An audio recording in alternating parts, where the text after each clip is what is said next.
Good afternoon, everyone, and thanks for joining us today at our Languages in a Global World event.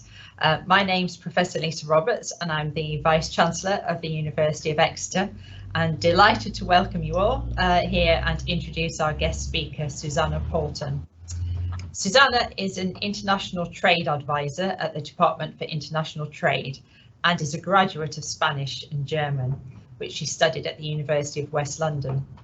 Susannah has wide experience of advising companies on languages and intercultural competence. And we're particularly pleased to welcome Susannah as the College of Humanities and the University of Exeter Business School launched their new BA programme in International Business and Modern Languages, which has already recruited 45 students who will begin their programme in September this year with us. In a few minutes, you'll be able to listen to Susannah in conversation with our Provost, Professor Janice Kay, talking about the opportunities that learning a language can bring and about how they have helped in Susannah's own career. In addition, following that, there will be a question and answer session immediately afterwards with Professor Sally Faulkner, our Assistant Deputy Vice-Chancellor for Europe, where we'll be putting forward questions submitted by school children, students and colleagues to Susannah. So if you'd like to ask questions during the event, please do add them via the Q&A chat function, and Sally will select as many as she can when it comes to that part of the event. So the opportunity to study and work abroad provides so many benefits. The chance to immerse yourself in another culture, develop your language skills and make new friends. And I'm sure Susannah will confirm that the experience really does broaden your horizons, helps you gain new skills and allows you to experience different ways of living.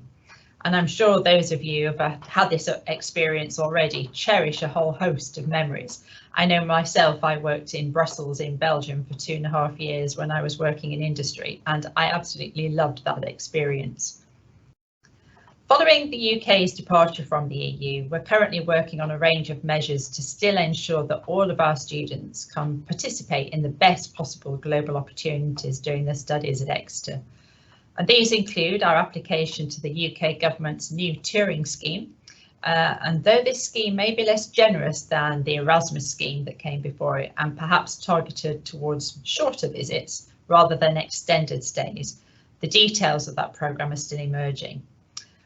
Unless additional action is taken, we're worried that there may be students who, on grounds of cost, will find it difficult to study for degrees where a year abroad is compulsory, and others who won't be able to benefit from optional opportunities, be that a semester or a whole year working or studying abroad, or a short-term international placement.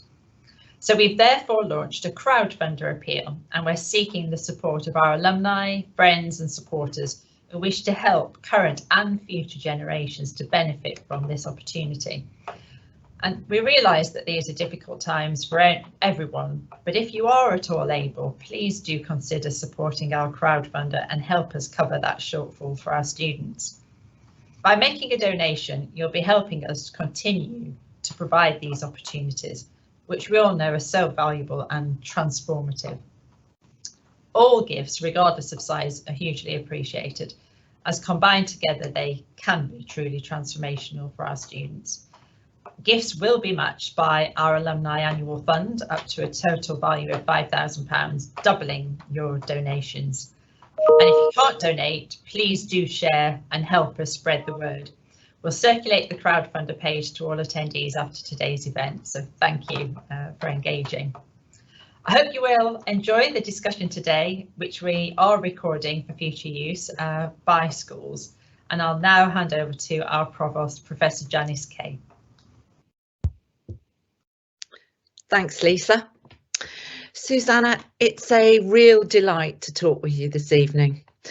You speak 4 languages, English, Spanish, German and French. You're a government international trade advisor, a really exciting role. We're all wowed by your achievements. I'd like to start off by asking you if you could tell us a little bit about the work you do and how you use your languages and cultural knowledge. Yes, well, What do we do? It's very difficult to describe a normal day because I work with companies in Cambridgeshire, for the most part, in life sciences and healthcare, and I help them, whether very, very tiny, whether early on in their startup life, or very large companies, to find and make new connections all over the world.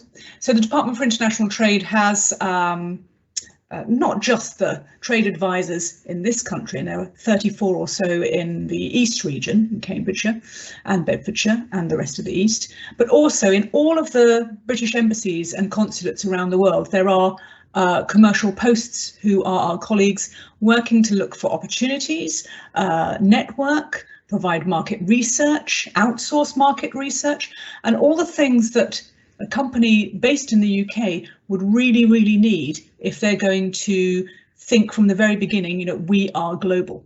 We are not just a company in the UK, we are, from the very beginning, we are global. And that is what we help them to do. So it can be something really easy, like this is the person you need to speak to here. It can be very, very complicated. So, we want to build a manufacturing plant in Poland or in China.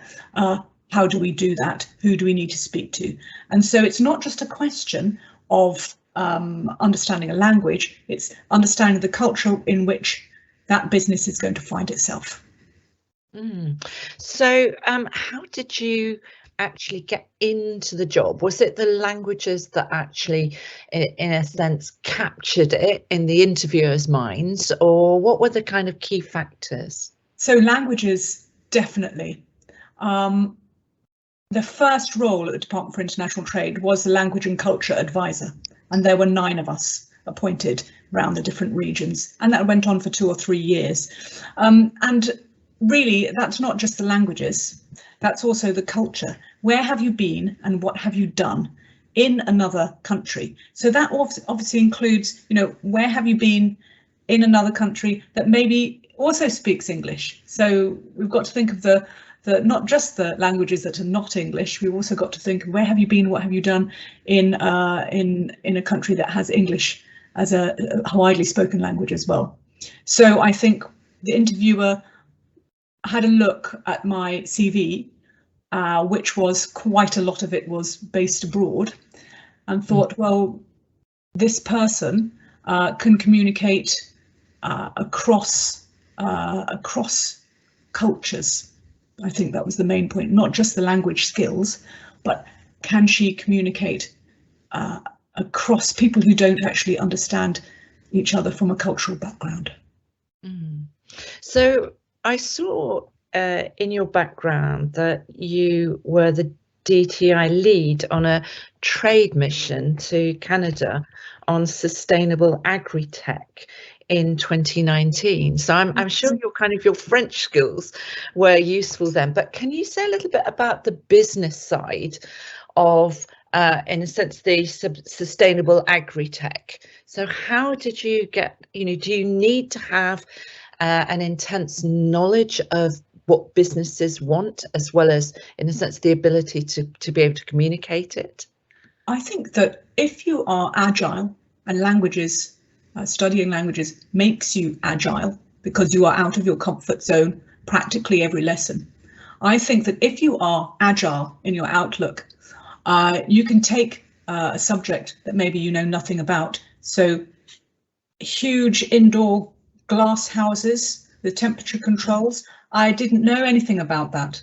But you're taking a group of people who have specific requirements for who they need to meet, and then you match them with people, so in this case Canada, what they want and who they want to meet. So it's that agility to put, even though we'll be using broadly just English, even though we started in Toronto, that didn't make any difference. We needed to find a way of putting these people together, matching what they wanted to find, and doing it in a country that none of them on that trade mission had been to before except on holiday. So there was that, and there's a Spanish and Portuguese trade mission, and there's an American trade mission. You name it, there will be a trade mission, several for different sectors. So I think that that's important thing not be frightened by a subject that you're not sure of, because the role there, it was purely communication. So what do you like most about it, actually, in terms of helping businesses? There's something different every day.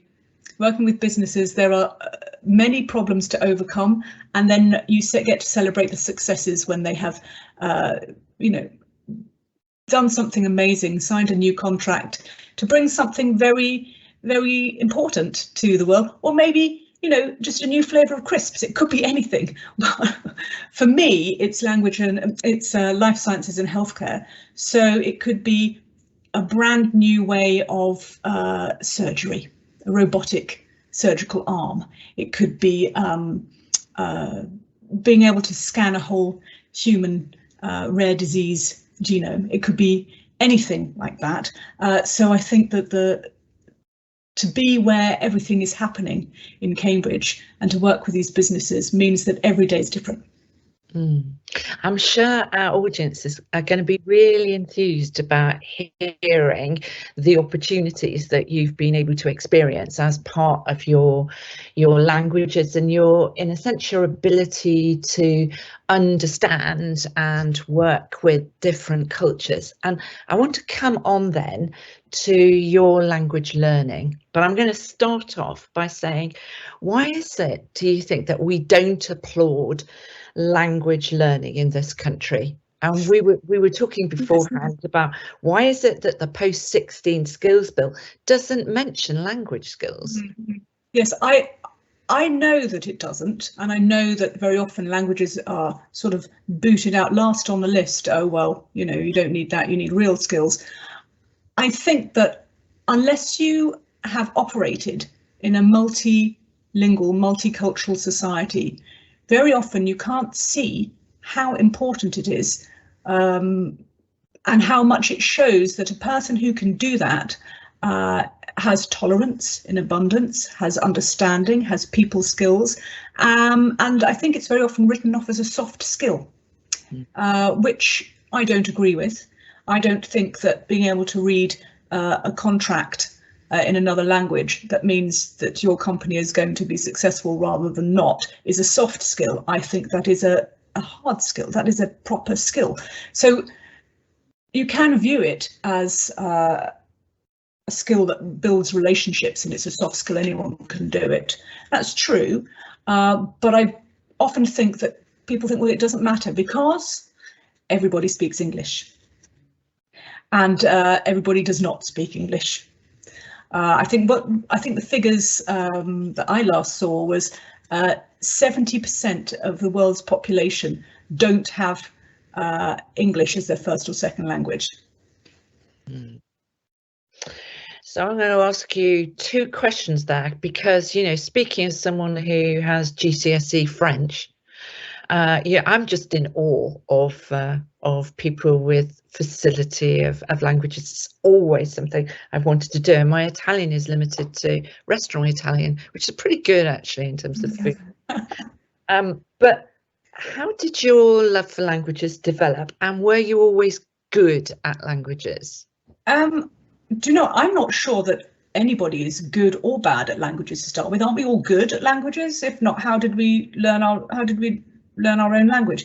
I started off because I grew up in Africa, and my parents were not exactly multilingual, but they could get by. But it was the idea of, you know, you need to be able to join in. It's the idea of joining in. And I wouldn't say there's anything particularly to be in awe about. I'm just incredibly either interested / nosy about what's going on. And so I want to know what's going on. And I think that linguists often want to join in and want to know what's going on. So don't think that 4 languages is anything to be in awe of.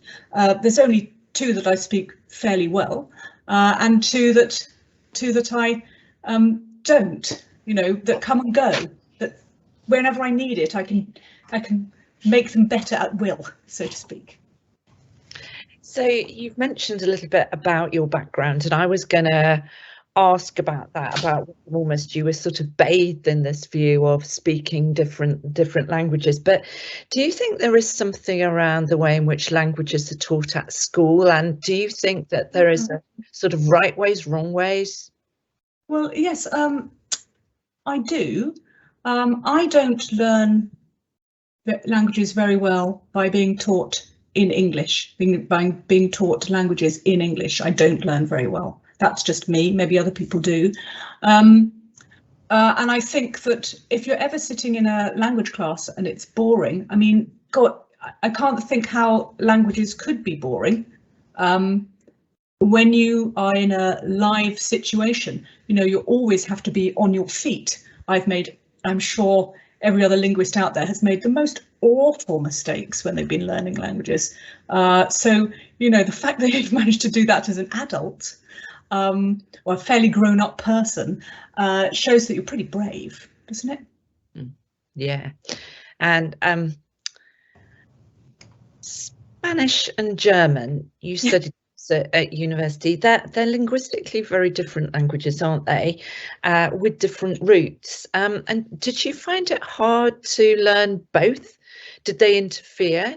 Did you learn for another? How did you do it? Well, I have to confess that you never quite know when you meet these life decisions about which way you're going to go in life and why you have chosen a particular language. But I did German at university ab initio, which means from the beginning, which means you've never seen it before. So I went with really good Spanish, A-level Spanish, and no German.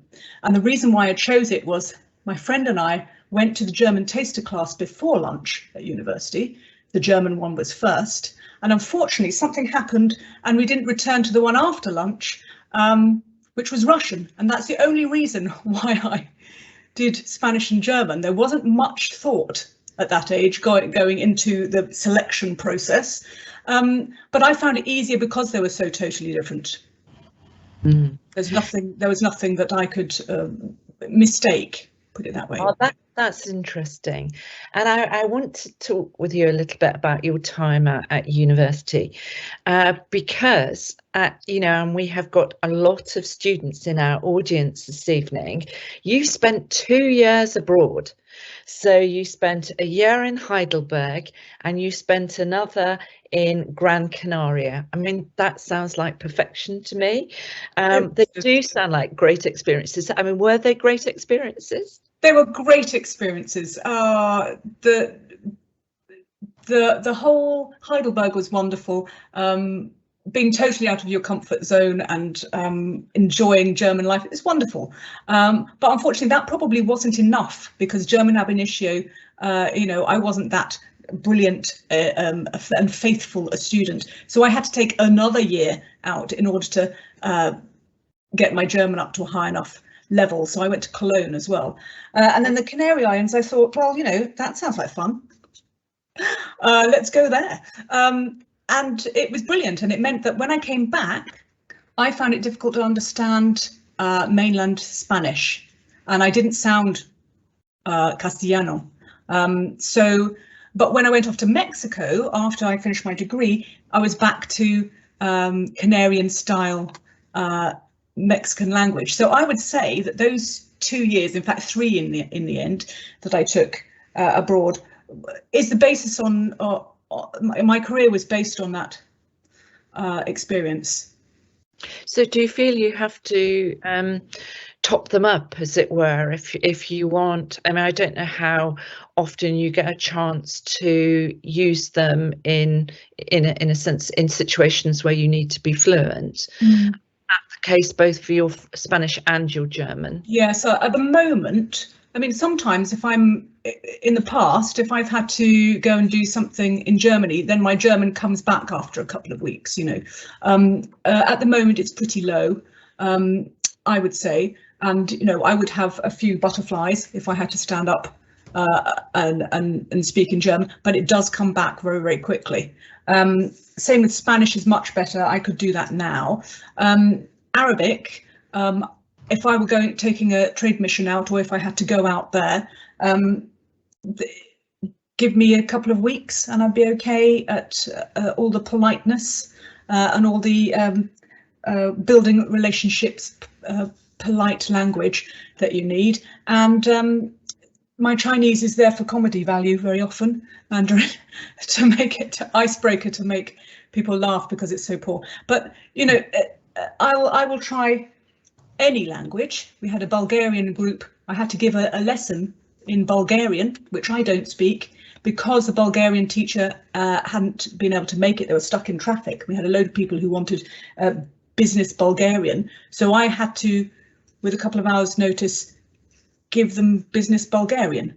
So, you know, can I remember anything now? No, that doesn't matter. It doesn't matter which language you start learning. You're not stuck in that forever. I know it takes a long time to learn a language, several hours, you know, like hundreds, but you know, it can be done in 3 months. You can do an awful lot in 3 months. So I think that, yes, languages are difficult, but it doesn't matter which one you choose.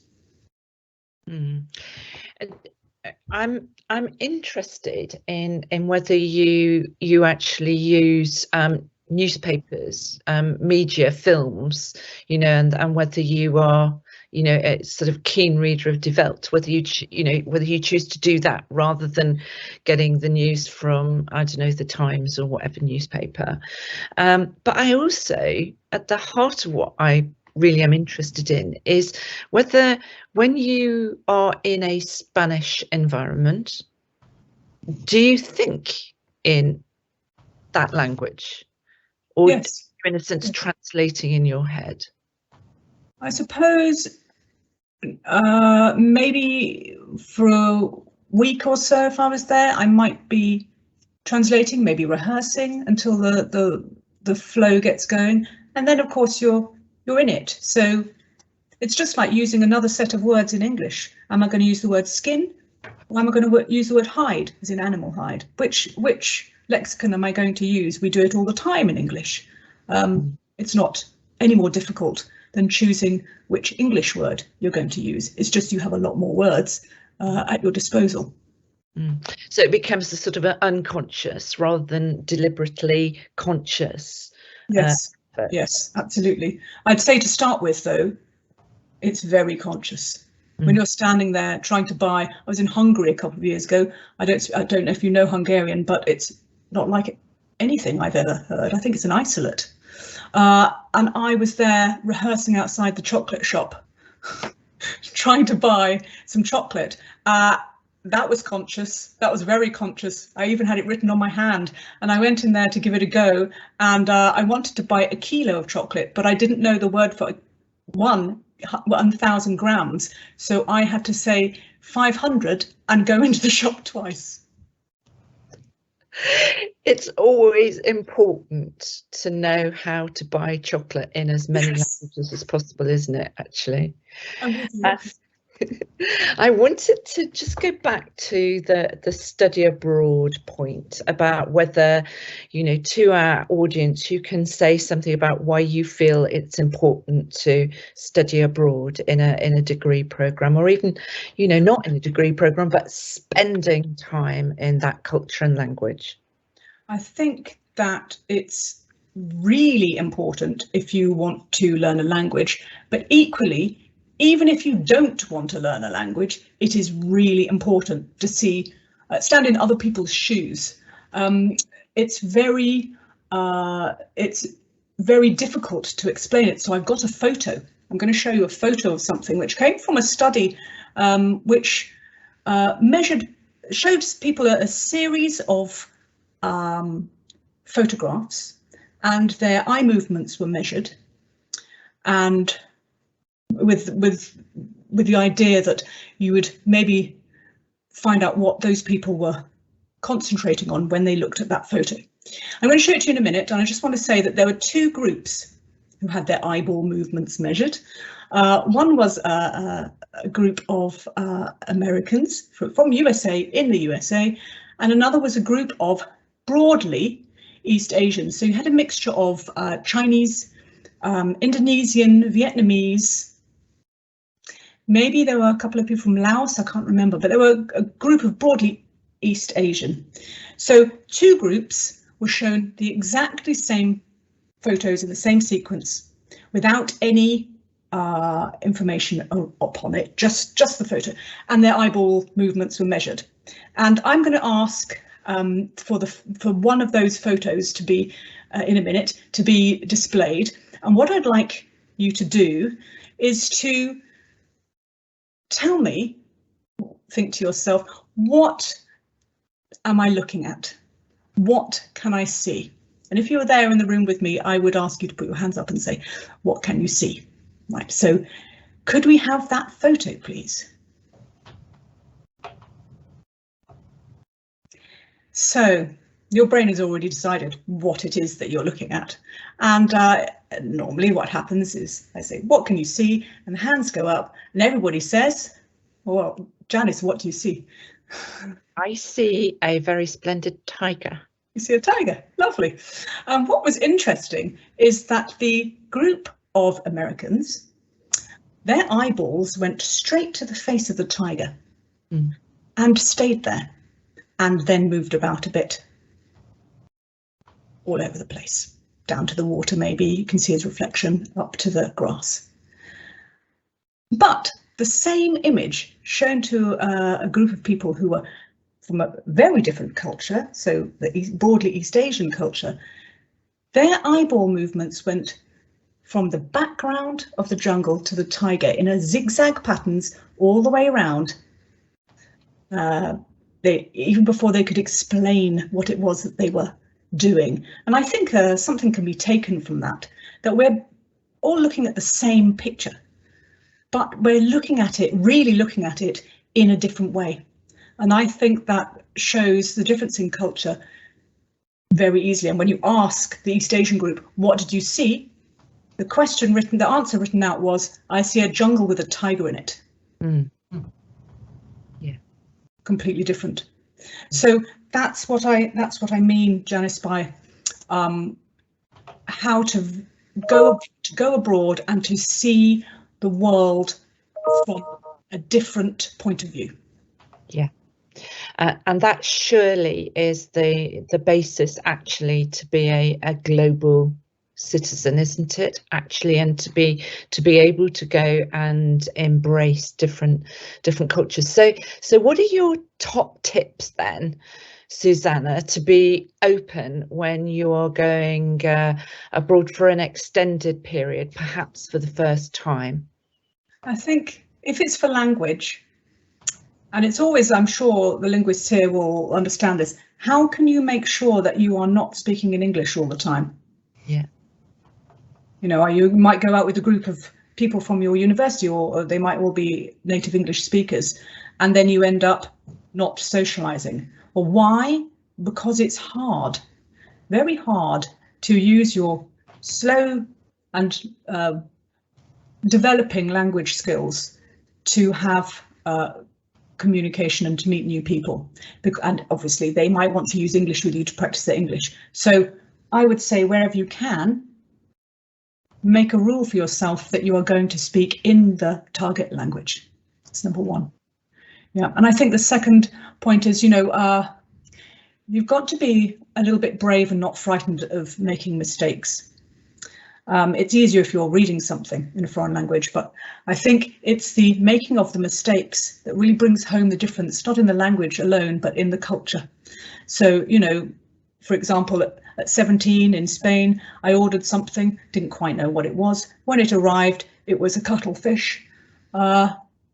Everybody thought, oh yeah, cuttlefish, that's wonderful. This English girl's made a wonderful choice. And I was looking at it as if I'm not eating that. But I did, because it was the polite thing to do. That is a cultural experience. I'm not suggesting you all go out and eat a cuttlefish, but you know what I mean.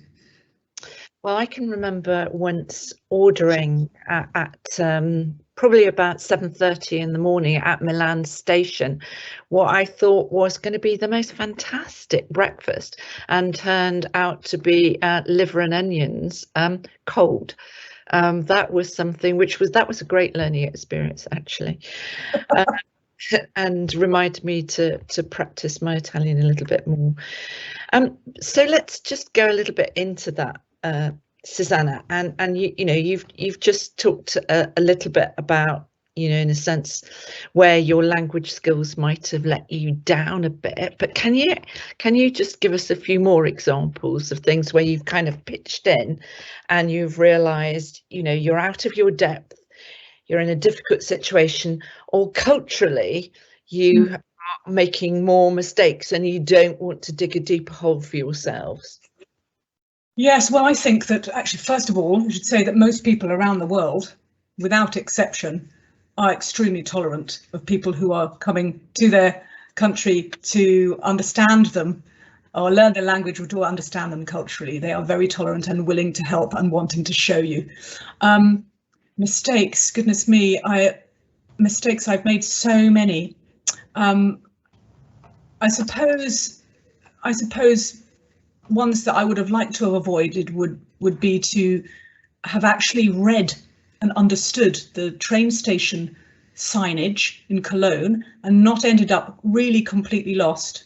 I turned around in a crowd and I couldn't find my friends anymore, big crowds at the spring festivals, and I didn't know where I was. If I had looked, and this is the day before a mobile phone, if I had looked at the signs properly, I would have not been lost and not been frightened. So that's a pretty important one. Make sure you have enough language to get about safely, to catch a taxi safely, if taxis are the safe thing in that country.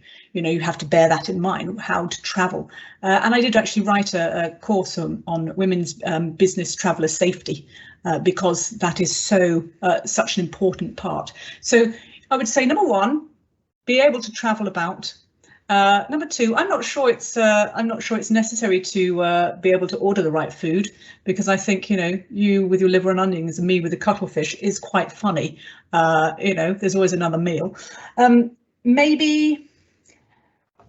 Maybe I think the most important piece of culture is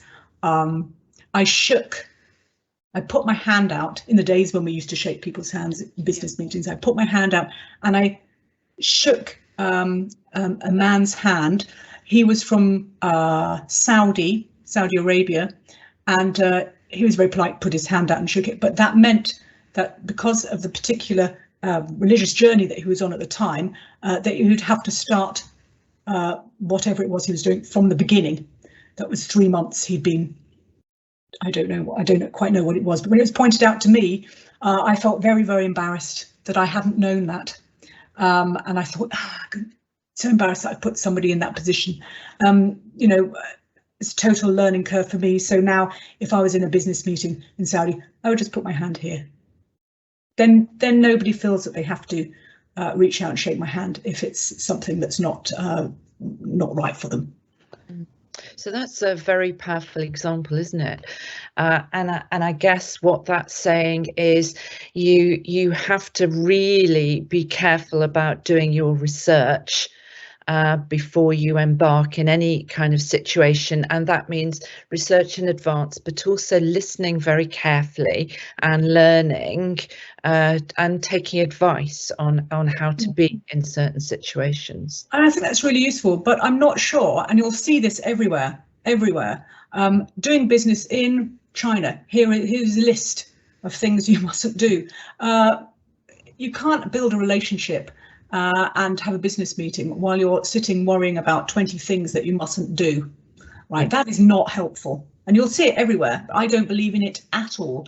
I think you take the main ones, like gift giving, that's practical, gift giving, and maybe how and where to sit, and leaving enough silence. Which was a chatty British woman, I don't actually leave enough silence in a lot of places. So I can think of one time in speaking to a Japanese lady, and I wear contact lenses, and I was doing what you're supposed to do, making eye contact and nodding while she was speaking, nodding, making eye contact. And then she stopped speaking. And she didn't stop speaking just for a little bit like this. She stopped speaking for, and I counted it, 27 seconds. And when I blinked again, when she finally started speaking, my eyes had got so dry staring at her and trying to nod that a contact lens fell out. So, you know, the silence, as much as the chattiness of language is in Japan, of equal weight in a relationship building in a conversation. Okay, so we're coming to the end of our time, Susannah, you and me, because we want to give an opportunity for our audience to ask questions.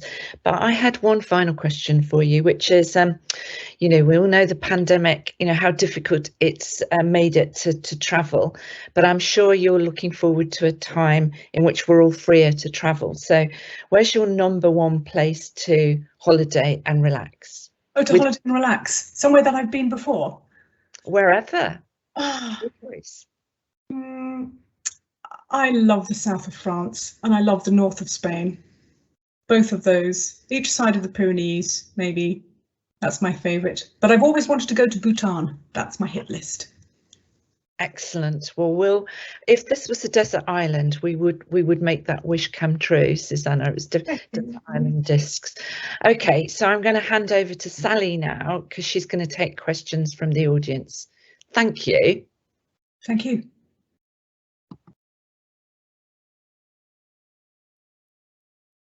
Thank you very much, Lisa, Janice and Susannah. My name is Sally Faulkner and I'm in the role of Assistant Deputy Vice-Chancellor for Europe.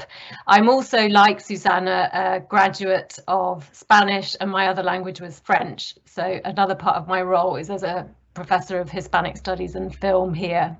So thank you ever so much to all the school pupils and with the support of their teachers who submitted questions to us, and thanks for those questions in the chat as well. So I'm going to work through these questions and let's see if we come back to some more food references. I've been rather enjoying those as they've come up as Susannah and Janice have spoken. So Susannah, a question from school people, first of all. What would be your 3 top tips to get a job in business if you study a humanities degree? 3 top tips. Well, first of all, it could be any degree, it doesn't matter. The top tips are probably going to be the same. Number 1, are you an outward looking person?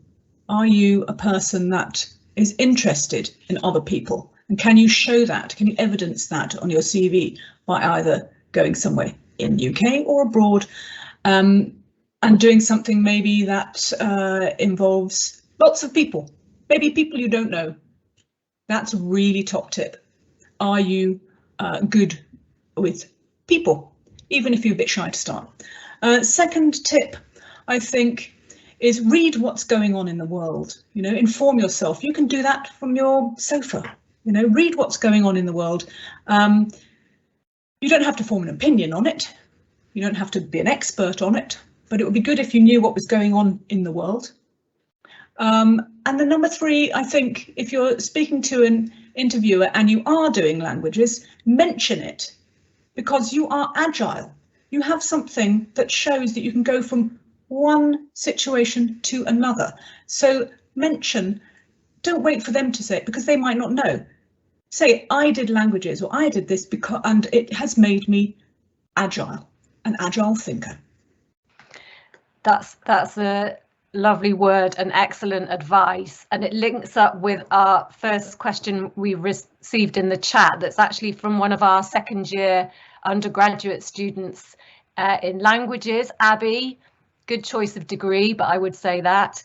Abby is about to go on her year abroad and she's thinking beyond the year abroad, what to do after Exeter. Would you recommend postgraduate study, to go on to work in commerce or diplomacy, for example, in the international world, she writes, or would graduate schemes be the best way to go? Well, that's hard, isn't it? Because, you know, all 3 can be good. I'd say go out and get some business and commerce experience.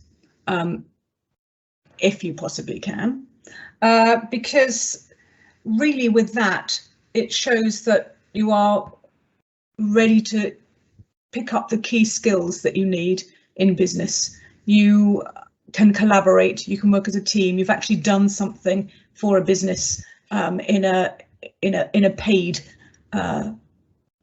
something that's being paid, and you will be able to show that you've been out there and done that. So I think commerce is probably really good. There are various different points that you could go to. I mean, I phoned GCHQ, one of our intelligence security departments. So if you don't know GCHQ, you've got MI5, MI6 and GCHQ, and that, if you're a pure linguist, that may be a place for you to go to, because that is translating and interpreting and knowing what you need culturally, lots of information coming in. Well, if you're going to them, maybe check before you go into commerce, because they might not want you to go to certain territories before as a student. That's what I've heard when they've been speaking with me at various different events. So if it's something that's going to be pure languages like GCHQ, that's language key skills, check that. But for other types of commerce, I think, well, just do something that's interesting for you, that you like, that you will be enthusiastic about, and then maybe postgrad afterwards, because businesses want to see that you have language skills. But I was always frightened that if I went too far down a language route into academia, the businesses would think, oh, well, all she can do is say banana in 15 languages. I mean, you know, that I was always frightened about that. So maybe get out there and look relevant in other areas. That's wonderful, Susannah. And of course, some of our students work in industry during a period of study abroad as well, which kills two birds with one stone. And don't start thinking about how to say that in lots of different languages, because that's something that can happen, isn't it? Speaking about the year abroad, and I hope that was useful, Abby, we've had a question from schools. What do you most remember about your year abroad? And then another one that was, what was the high point and the low point? So that those might all mix, but we want some year abroad stories. Yes, well, I suppose let's go to the year in the Canaries. I wasn't prepared for, after being cosseted by my own university and school and hand-fed information, I wasn't prepared for just being left to my own devices. Wasn't prepared for that at all, and it was really, really great for a while. And then I realised, hang on a minute, I'm not sure I've learnt anything for a while, a few weeks. Well, I'm going to go and have a look to see what's going on. So I would say the upside is that I made the decision early on to just speak in Spanish as much as I possibly could. To the absolute horror of English people who were with me, who thought, oh, she's so snooty, she's just speaking in Spanish. But that was a really good decision. I would say that the high point was when I was dreaming in Spanish, and the low point was how tired I got by the end of the day. I mean, by 6 p.m. after speaking Spanish all day, I was exhausted. Really, I was, and I'm sure other linguists would, you know, week after week would agree with me that that is very, very tiring. But the idea, the knowledge that I could actually speak Spanish so well that I had a dream in it was the high point. Lovely, and that takes us to a really important play of the Spanish Golden Age, Life is a Dream. You've slipped in a reference to Calderon. I have another question though from the schools, but also has come up in the chat. People are fascinated by, it doesn't matter which language you choose, and the question from the schools was, which language, if you had your time again, which languages would you study? So can you explain that and explore that?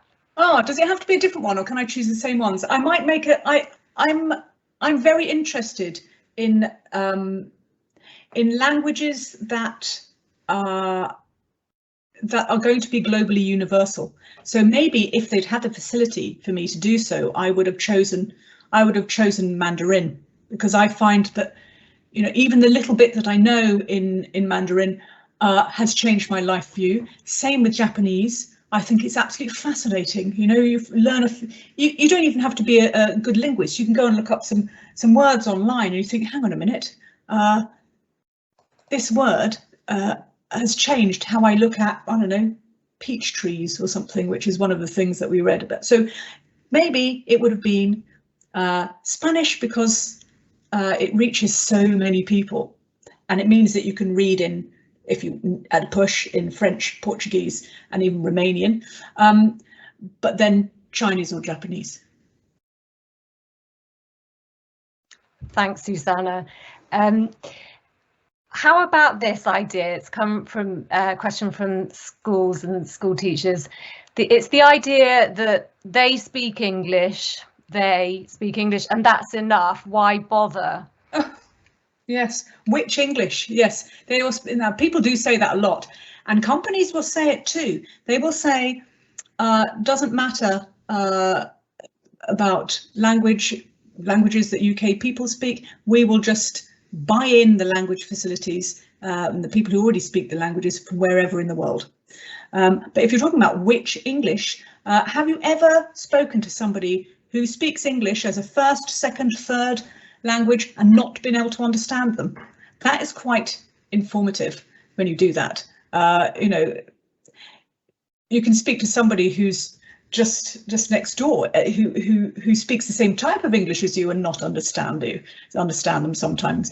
Imagine what it's like when you're speaking to somebody whose English is maybe Indian English, which is, you know, my grandmother was from Bangalore. She spoke English, but not as we know it, completely different. I would say, yes, English is important at the moment in the world. Is that always going to be so? So, you know, it might not. So I would say just pick one, any language, one that you think sounds nice, one that you like the look of the country, and maybe go for that one. Wonderful. Languages are intertwined with love sometimes as well, aren't they? I want to take a different tack now and pick a question from the Q&A. How can STEM departments, science, technology, engineering, maths, understand the importance of language learning alongside their subjects, and should it be a bolt-on? Any advice for beyond humanities? Thanks for that question. Yes, I mean, it has to, in a way, it has to be a bolt-on. If you don't have the teaching staff that are going to teach students in immersive situations in the language of their choice. So that's quite tricky practically to speak of straight away. So I think it has to be a bolt-on. It is important, and it is especially important in life sciences or STEAM subjects, because even though most publications are written, as far as I know, in English, that's not always the case either. And you don't really want to put to see something that's been written maybe in French and then translated. You want to be able to understand that source language. So I suppose you'd have to put a bolt on to STEM, and maybe see if you can do. We did this once with a group of people, and where are they from? GCC countries, Gulf. So that's Saudi and UAE and, you know, countries of the Gulf, Bahrain and Oman. We did this with a group of students, and we asked them to build one of those, you know, those rockets that are bicarbonate of soda and vinegar. It's just a plastic bottle and it's got some cardboard fins, and you mix them together, off shoots this bottle as high as you possibly can get it. Well, that was done completely in a language that was not theirs. So, you know, there's a little example of a fun thing to do, depending on what language level you're at, that can combine STEM or STEAM with another language. Can you do this? Can you make this using these instructions here? because at some point in time, common sense might take over, you know, and help you with the language that you're looking at. Wonderful. I have some questions from colleagues. The first one, you've, with Janice, been really circling around this throughout this hour, but if I'd like to ask it you directly, do you think businesses understand why languages are so important? No, they don't, for the most part. They don't understand until it's time for them to use it in some way or expand and then grow globally. Then they will understand we do not have people who understand the culture, the market, the overseas market that we're looking in when we're wanting to trade internationally, the people who are going to build the relationships, the people who are going to write the content for social media content or internationalize their website. And a lot of work I do is internationalizing website. How can you do that? How can you do that and make sure that how you're seen, your shop window around the world has no barrier to trade. There are no barriers because it's in the language with the imagery that is comfortable to you. So I think businesses don't understand until maybe somebody points out to them, this is the cost, this is how much it's going to cost to get the translation services in, to get the cultural studies, the market research, all of the things that you need. You may as well choose somebody when you hire them who already has that language skill. That's really interesting, and it links to a question about languages in the context of COVID and everything moving online and working with. I wondered if you could explore that, working with emails, working digitally, working with websites, and thinking of the young people on the line, how they, when they present themselves to business, can stress that they're the person who can help with this. So how can they take into account what we've lived through? Well, this is very interesting, isn't it? Having to do a lot more online than people did before. But bear in mind, you know, when you were trading internationally, even before COVID, you had to be cognizant of the time difference. You know, you had who's going to be speaking to who at that time difference. It has to be who can understand your website. I think if you are a young person now, a really good area to get into, if you have any language skills, or even if you don't, is international SEO. So this is looking at who is looking at my website from where in the world. Can they see this website? Because you can have a website that nobody looks at, people frequently do. What terms, the search terms are they using to find you? So, for example, there was a study done, I can't remember the numbers, we looked at Google Analytics. So Google Analytics, Google Console, international SEO.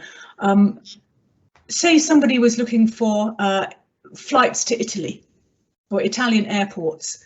The number one searchable phrase that people in Italy were looking at was not that phrase in Italian. It was not the phrase in English. It was a phrase combining two. It was like a mixture of Italian and English. That's what they were searching under. So you need to understand that, you know, English is a language that loves to change, and people who have a little bit of this and a little bit of that will create a new language. And do we have the young people today who have the skills for international SEO and to think who is searching for this business around the world, and what terms are they using to find me? That's wonderful, Susannah. I think I've got time for one last question, and it's a very important one, and it's been submitted by a dear colleague of mine, Ulrike Zitzelsberger, who's a professor of German, and she's been instrumental in helping develop this series of events. She asks, how do we go beyond preaching to the converted? So academics, teachers, we know about the importance of languages. We know that after Brexit, we really need languages. How do we go beyond preaching to the converted? How do we get to the policymakers? Get to the policymakers. Well, yes, isn't that interesting? And what a good question, because that's what the all-party parliamentary group on languages, and people can have a look at that online to see what's been discussed. There's updates. Baroness Cousins is, if not the founder, then the co-founder. And the last time I went, Near Griffith was the chair for that, but that's revolving. So the APPG is very interesting. You can have a look on that to see what's happening in terms of policy with the post-16 skills bill that's going through, that had its second reading in the House of Lords. That's on Hansard. So, or you can search They Work For You, and you can have a look to see what's going on. So you can see what's happening there, the policymakers. I think the big question though for Ulrika is, what are the businesses doing about this? Because don't forget, the businesses don't care where you come from with a language. And that means that if there's two candidates, one can speak another language in English and another one can speak just English, they're going to go probably for the ones that speak the two languages. Why wouldn't you? So I think that because we can recruit from all over the world, and now you can be a digital nomad and work from wherever you are in the world, if you don't have a language skill, why with a business with a global outlook, why would they want you? So it's the business community really you have to go to say which businesses are thinking about their multilingual workforce. How are they helping to prepare? Do they even have language courses for me at that company? Because that, if they do, then that would be interesting. There's a big company called Abcam in Cambridge that has Mandarin classes for their workforce because they're very pushing into China. So yeah.